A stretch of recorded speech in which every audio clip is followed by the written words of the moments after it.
Assalamualaikum. Aku nangis gara-gara film animasi ini. Lah kata lu bang, kata orang-orang yang emang pernah di posisi dalam hidupnya punya masalah kecemasan berlebih.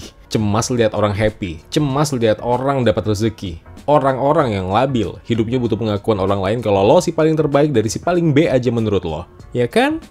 Dewasa dikit, ini animasi. Yang lo saring adalah pesan moral ceritanya, bukan gimmick yang lo buat. Dah.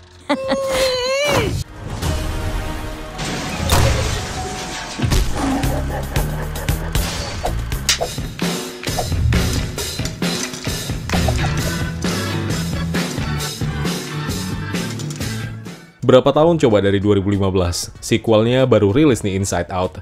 Film yang akan terlalu personal buat sebagian orang. Tapi saranku nih ya, ini saranku. Yuk pergi ke psikiater deh kalau lo punya masalah kecemasan berlebih kalau lihat orang senang. Pengecualian buat lo yang masih mencari jati diri.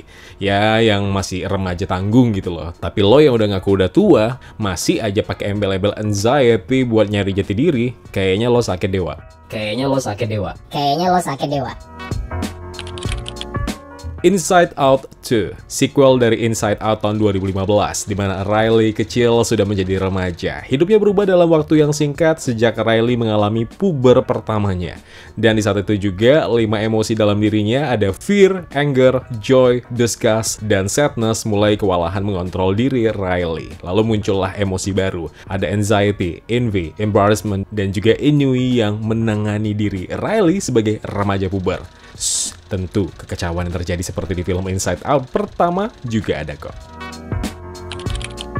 Film yang lebih kacau dari film pertamanya, tapi film yang tidak mudah bisa dinikmati untuk usia anak-anak. Pasalnya, film ini terlalu dewasa sebagai film animasi yang diperuntukkan sebagai film keluarga segala usia. Why? Ceritanya lebih kompleks, pendekatan ke emosi yang lebih relate sama pribadi remaja atau yang sedang beranjak dewasa. Ya, anak-anak gak akan mengerti apa itu namanya anxiety lah. Jadi tugas lo ayah bunda untuk menjelaskan ke bocilmu pada saat nonton film ini. Ocre? Ada beberapa emosi baru seperti envy, embarrassment, kemudian ada ennui, tidak terlalu banyak punya peran. Beda hal dengan kelima emosi sebelumnya, dan ini sangat disayangkan. Kesuksesan film pertama jadi bayang-bayang, dan apa yang terjadi? Ya, magicalnya film Inside Out 2015 tidak sama lagi terasa. Ini subjektif ya, even lo coba rewatch lagi pun tuh Inside Out pertama, feels-nya akan berasa berbeda sama kalau lo tonton sequelnya ini. Jadi gimana menurutmu? Apakah ini kemunduran? Ya, kalau aku pribadi sih nganggapnya iya, dikit.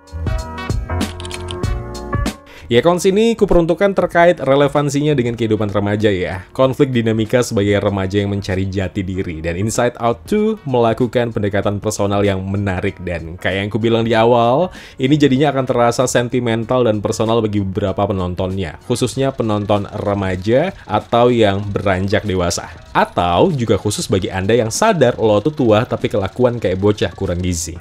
Emosional tentu, tapi catatan ini hanya untuk penonton remaja menuju dewasa. Lagi-lagi aku sebutin. Makanya aku bilang di awal, pendewasaan cerita atau segala hal yang ada di Inside Out 2 ini tidak cocok untuk semua usia penonton.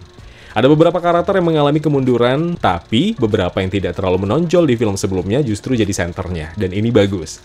Kualitas animasi yang masih sama bagus seperti film pertamanya, tentu kalau dicari upgrade yang masif, kayaknya sih masih sama aja kayak film pertamanya deh. Toy Story, Frozen, Despicable Me adalah beberapa contoh film animasi yang dapat sequel tapi tetap tidak sebaik film pertamanya.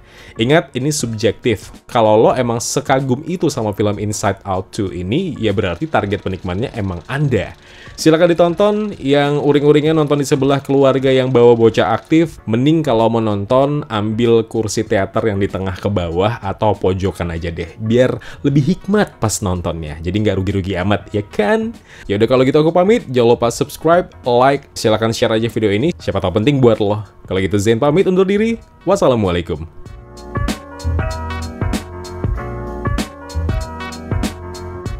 Ya kawan-kawan, terima kasih telah menonton video review ini. Jangan lupa klik tombol like-nya kalau kalian suka, klik tombol dislike kalau tidak suka. Klik juga tombol subscribe dan bell notifikasinya, biar nggak ketinggalan review-review film terupdate lainnya.